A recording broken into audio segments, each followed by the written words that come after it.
Hello YouTube and welcome back to my channel. As always, my name is Anna and welcome back to another True Crime Tuesday. So today we are actually going to be going ahead and covering the case of Lyle and Eric Menendez. Now, you may not know these names separately. You may actually know them better as the Menendez Brothers. So let's go ahead and dive into this case. It's a case I've always been interested in, and let's get to it.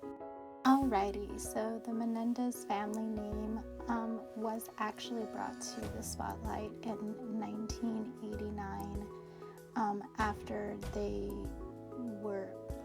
Jose and Kitty Menendez were found murdered in their Beverly Hills home, and they would go further into the spotlight in 1996 after their sons, Lyle and Eric Menendez, were found guilty of murdering their parents.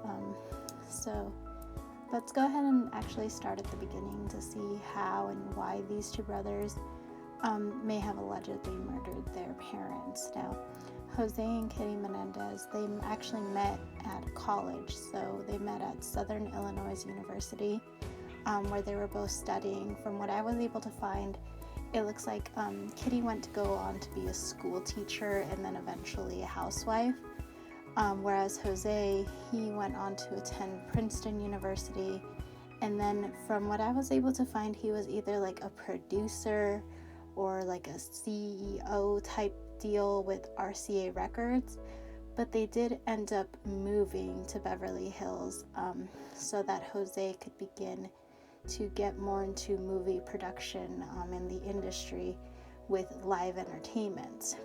Now, Lyle Menendez, he's the older brother, so he was born on January 10th of 1968. He was 21 at the time of the murders, and Lyle is portrayed by the media as like the spoiled rich kid who just couldn't wait to get his hands on the family fortune. Now, this family fortune was estimated to be at 16 million. In reality, however, or in Lyle's reality, he was one of two of his father's victims who had been abused by his father from the ages of 6 to 8, as well as other forms of torture and abuse. Now, Eric Menendez, he is the younger brother. He was born November 27th of 1970, and he was 18 at the time of the murders. Similar to his brother, prosecutors just wanted to argue that he just wanted to get his hands on the money, couldn't wait for them to go, he just had to take them out. Now, Eric, like his brother, would say that it was part of years of abuse. Eric stated that he was also abused, similar to Lyle, but he was from being abused from the ages of 6 until 18 when his parents were ultimately murdered. Now, I want to go ahead and talk about the night of August 20th, 1989. So on this night, Jose and Kitty Menendez were home watching TV in their living room. It was just like any other night, and they were murdered this night. They were gunned down in their living room with about 13 to 15 rounds of two 12-gauge shotguns. Eric would later go on to testify, and I quote, "As soon as I burst through the doors, as soon as I saw them, I just immediately started firing. I didn't stop and look around, I just started firing," end quote. Kitty had been shot about 9 times, Jose was shot 4. From both Lyle and Eric, their bodies were practically unrecognizable. So this definitely was overkill. It was, some would say, probably a crime of passion. Now, Lyle and Eric would be the ones to quote unquote discover the bodies and call 911 and state that they discovered the bodies. Now, when police arrived, Eric and Lyle played such a good role that police did not test their hands for gunpowder residue, and they were basically treated as just any other victims would be. Police didn't even give them a second eye that night.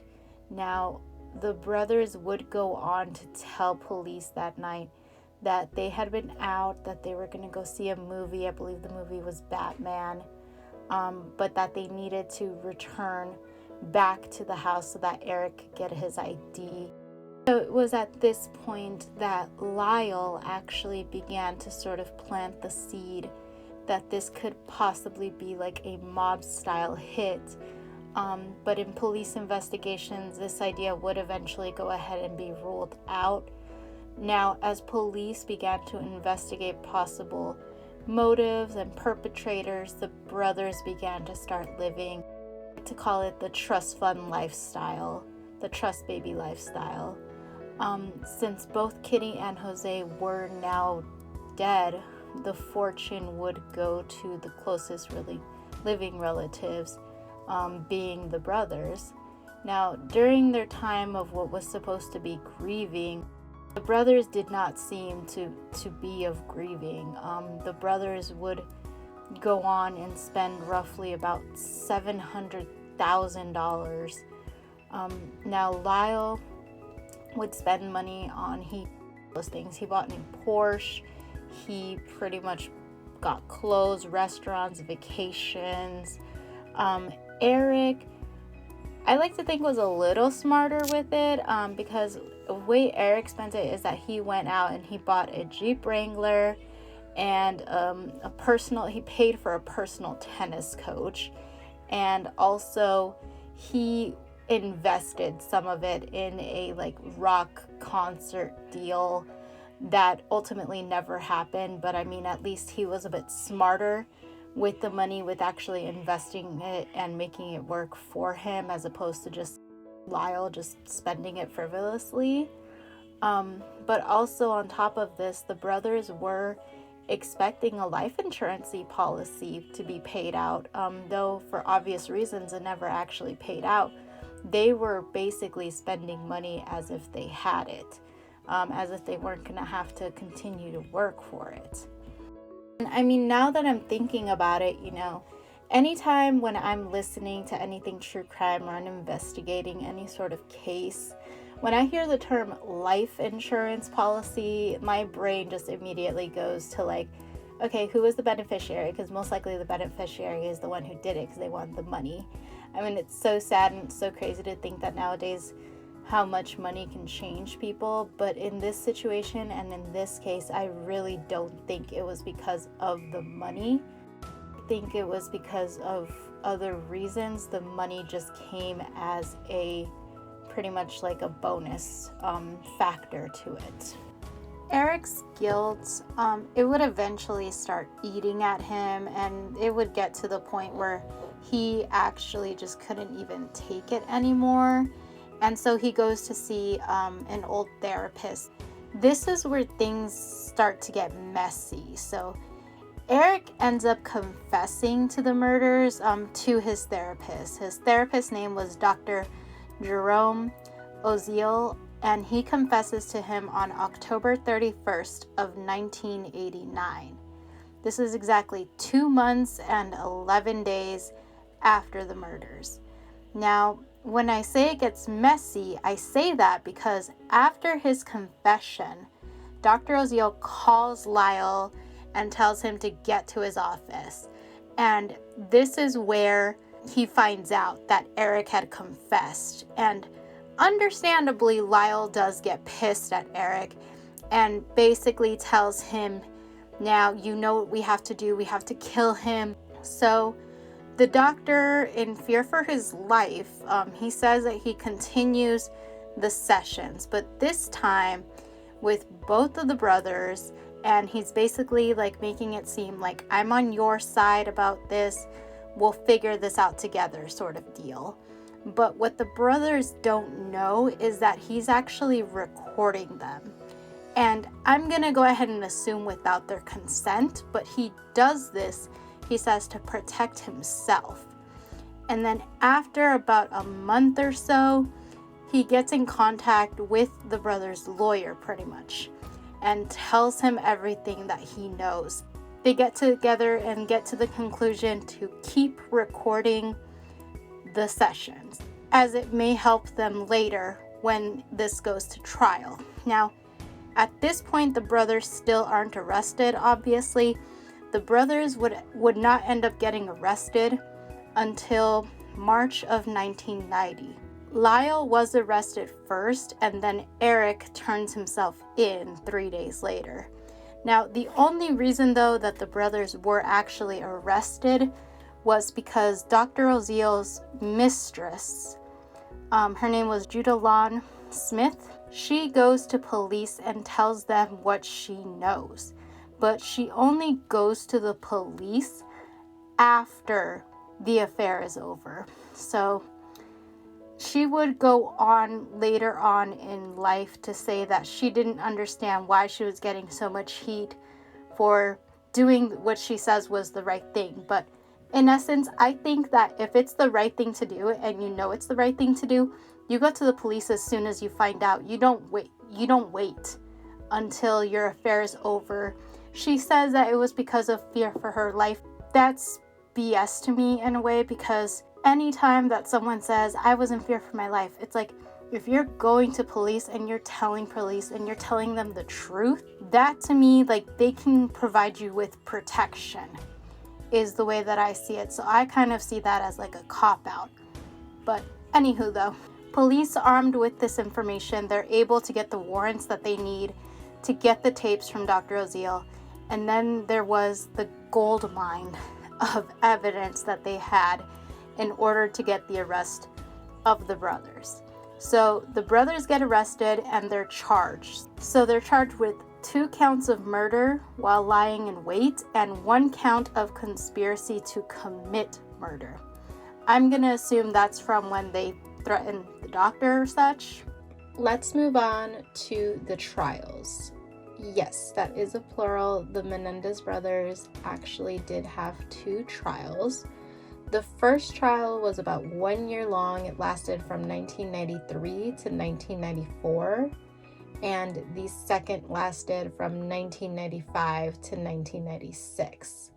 Now, a lot of things happened in both cases, but I'm going to give you just an overview of each case. Now, some things to point out is that in both cases, the brothers were tried together.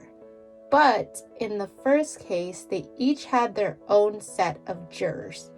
And in the second, they would only have 1 jury for both of them. During both trials, the brothers would say that their defense for murdering their parents was because they feared that their parents were going to murder them first, so they had no choice. So it was pretty much like an abuse defense. The courts, they did rule that the brothers could use this defense. The prosecution kept with the story that they killed them because they wanted to get the money. When the first trial started, there was a lot of claims that were made by the brothers that their father abused them. And when I say abuse, I don't mean like physically. Sometimes physically, but a majority of it was not physical abuse. I'll let you figure that out. And their mother, she was physically abusing them, psychologically abusing them, and then just letting the dad pretty much do what he wanted and not saying anything about it and just letting it happen.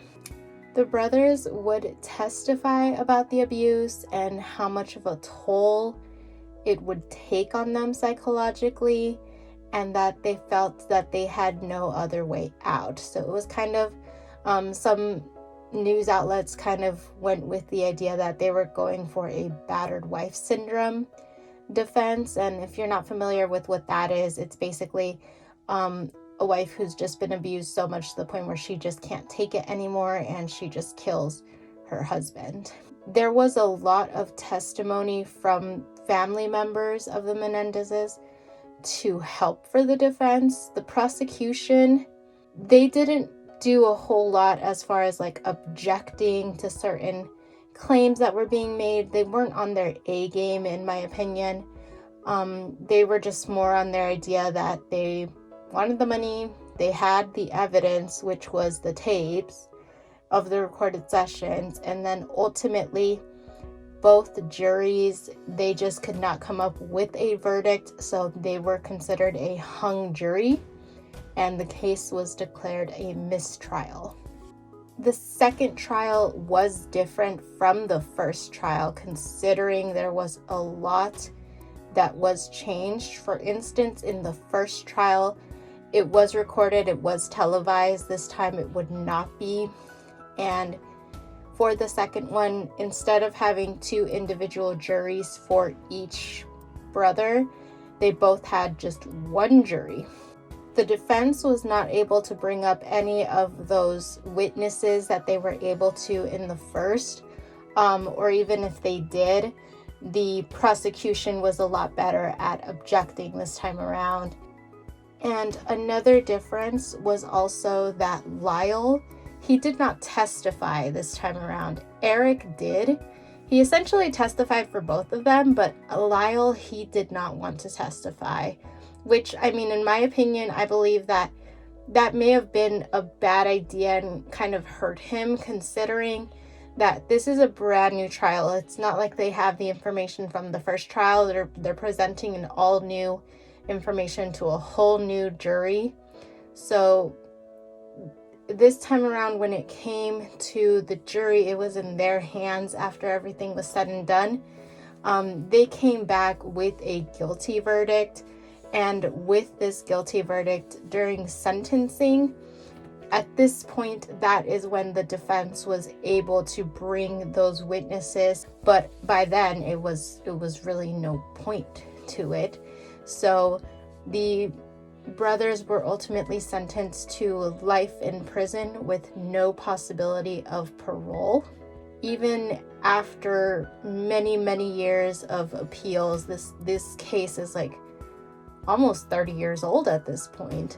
But even afterward, the appeals, they went all the way to the federal court of appeals, and they were never granted a new trial or even a sentencing phase. The brothers, they did go to separate prisons, and up until February of 2018, they were in separate prisons. They would only communicate through letters. February of 2018, they ended up in the same prison, but they were in different units.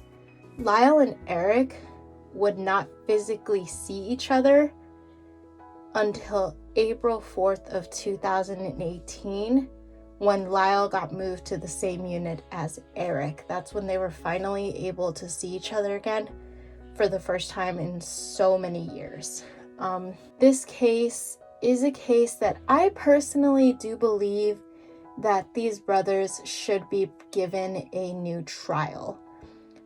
I know that Scott Peterson, his case was not reversed, but the sentencing phase of it is able to be retried. So if Scott Peterson can get a second trial, I'm sure the Menendez brothers deserve a trial, especially since I believe they were pretty much robbed in the second trial. There was a lot of things going around in that time that I believe played a factor in it. OJ's case was around this time, and we all know how OJ ended up happening. There was, I believe Rodney King even was around in that time, I believe in that time frame. So, I mean, I believe that this was more of a case that was just pretty much robbed because of all of the other cases that happened around that time were quote unquote getting away with it. And I believe that if anybody does deserve a second trial, it is the Menendez brothers. So at this point, I am going to go ahead and close out the video. I am going to have links down in this description for articles and everything. If you want to research the case further, it's down there for you. If you enjoyed the video, please hit the like button. If you enjoy content like this, go ahead and subscribe. Drop me a comment below. Let me know what you think. And I hope everybody has a wonderful rest of the day. Thank you so much for watching, and I will talk to you guys soon. Bye.